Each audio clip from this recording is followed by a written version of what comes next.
세브란스, 성모병원 등에서 공개한 영상을 보면 얇은 포도알 껍질을 메스로 벗겨낸 뒤 원래대로 입혀 꿰매거나 조작법 훈련하는 김에 아기 손바닥만한 종이끝을 하나하나 접어 종이약도 접을 정도로 정교합니다.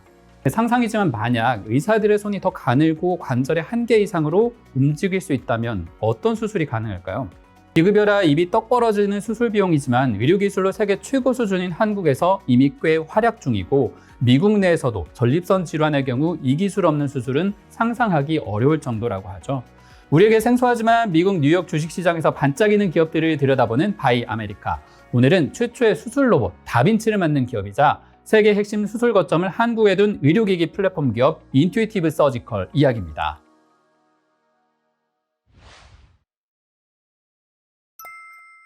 가수 다빈치 당연히 아니고요.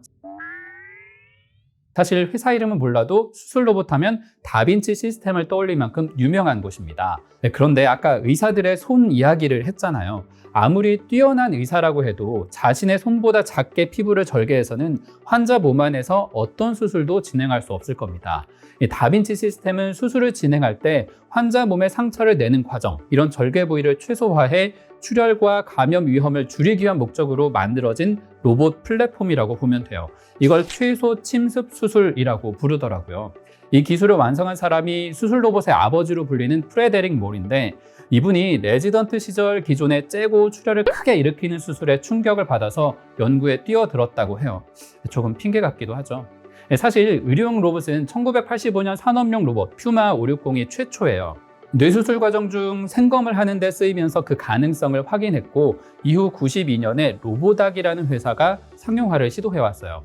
하지만 프레데릭 몰이 1980년대부터 미국 스탠퍼드 대학 산하의 비영리 연구기관에서 시작해 1995년 인투이티브 서지컬을 공동 창업하면서 그 기회를 선점하게 되죠. 2000년에 미국 FDA가 당시만 해도 너무나 생소했던 이 로봇 수술을 파격 승인하면서 완전히 새로운 수술 환경이 열리게 됩니다. 아쉽게도 이렇게 수술 환경을 뒤바꿔 놨던 창업자 프레데릭 몰은 현재 이 회사에 남아있진 않아요. 대신 수술 로봇 시장의 경쟁사라 할 만한 회사들을 마구 창업했는데 손 안 닿은 곳이 없더라고요. 옛날 같으면 관절 수술하는 수술실에는 각도 재고 드릴로 뚫고 해야 하는데 요즘은 이것도 다 로봇이 대신한다고 하더라고요. 스트라이커라고 하는 2위 수술 로봇 기업이 있는데 이곳에서 인수한 관절 수술 로봇 마코 서지컬에도 프레데릭 몰이 참여했다고 해요. 이분은 또 오리스 헬스를 직접 창업한 뒤 다빈치를 닮은 수술 로봇 RS를 만들고 이후에 존슨앤드존슨에서 인수하면서 최고 개발 책임자로 현재 활동 중입니다. 이런 활동이 대형 제약사들까지 끌어들여 경쟁을 치열하게 만든 것처럼 보이기도 하지만 그만큼 이 시장의 잠재력도 커나가는 중입니다. 전 세계 로봇 수술 시장은 2020년 45억 달러로 고성장하다 팬데믹으로 조금 주춤했지만 올해 57억 달러까지 회복할 것으로 보이고 분석기관에 따라 연평균 20%씩 성장할 수 있다는 예측까지 나오고 있습니다. 현재 인투이티브 서지컬은 이러한 전 세계 수술 로봇 시장의 81%를 차지하고 있고 2위 스트라이커가 9% 수준 점유율에 불과하니까 사실상 시장을 독식하고 있다고 봐야 할 겁니다. 매출 구조를 보면 상당히 독특하고 이 로봇 회사가 어떻게 살아남을 수 있는지 알 수 있어요. 대표 기술인 다빈치 수술 로봇은 2018년에 선보인 4세대까지 개량이 이루어져 있는데 기초적인 남성 질환부터 대장, 유방, 흉부 수술까지 보다 난이도 높고 뼈와 기존 신체 형태의 손실을 최소화한 절개술 등을 할 수 있을 만큼 발달해 있다고 해요. 한 대에 수술하는 관절 로봇 본체 그리고 의사들이 3차원으로 직접 조작하는 플랫폼을 포함해서 약 235만 달러, 우리 돈으로 30억 원 이상의 가격으로 판매가 되고요. 게다가 인투이티브 서지컬 보고서를 보면 실제 매출은 로봇이 아닌 유지 보수에서 나옵니다. 로봇팔 끝부분은 매회 수술마다 반복 사용으로 마모된 제어 장치도 주기적으로 바꿔야 하는데 이런 소모품 판매로 일으킨 매출이 전체의 56%에 달합니다. 집집마다 하물며 정수기, 자동차도 정비를 받는데 수백 건의 수술 과정에서 오염을 반복하게 되는 로봇은 더 해야겠죠. 교체 비용은 적게는 하나에 100만 원 미만인 것도 있지만 많게는 500만 원 수준으로 알려져 있어요. 수술 중에 로봇이 멈추거나 작동에 오류가 있다면 환자 생명과 직결되다 보니까 이런 부품 교체는 FDA를 통해 강제하고 있는 부분이라고도 해요. 여기에 고난이도의 로봇을 조작하기 위해서 의사들에게 전용 프로그램, 가상 시뮬레이션을 포함한 교육도 필요하고요. 참고로 인투이티브 서지컬의 교육 매뉴얼은 다 한국 의사들이 설계했다고 해도 과언이 아니에요.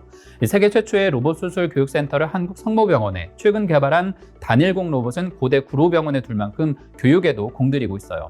사우디 등 중동 국가들이 이런 의료 교육을 받으러 한국에 들어오는데 플랫폼 만든 인투이티브 서지컬이 중간에서 교육비로 매출의 16%를 벌어들이고 있는 겁니다. 상당히 고가의 수술 로봇에 높은 유지 비용, 그렇다고 바꾸는 것도 쉽지 않은 시장입니다. 우리도 라뽀라고 하는 나와 신뢰가 형성된 의사를 만나야 편안하잖아요. 의사들의 입장에서도 위험을 가급적 피하려면 손해익은 장비를 더 선호하게 되고 처음에 이용한 장비를 그대로 쓰게 되는 경향이 강합니다. 마침 인투이티브 서지컬은 이런 문화를 가진 의료 시장에서 최초의 수술 로봇이자 지난해에만 180만 회 이상 수술 임상 기록을 쌓아가면서 꾸준히 검증을 받고 있고요. 자연스레 기계를 많이 만들 필요도 없고 현금을 쌓이고 재고 관리도 용이해질 수밖에 없는 겁니다. 오랜 기간 독점적인 지위에 있다 보니까 회사가 떠안고 있는 빚도 별로 없더라고요. 정기적인 유지보수로 지금은 현금이 꾸준히 들어오는 구조라서 매출의 10% 이상 연구개발에 투자하고도 순이익을 늘려갈 여력도 갖고 있고요.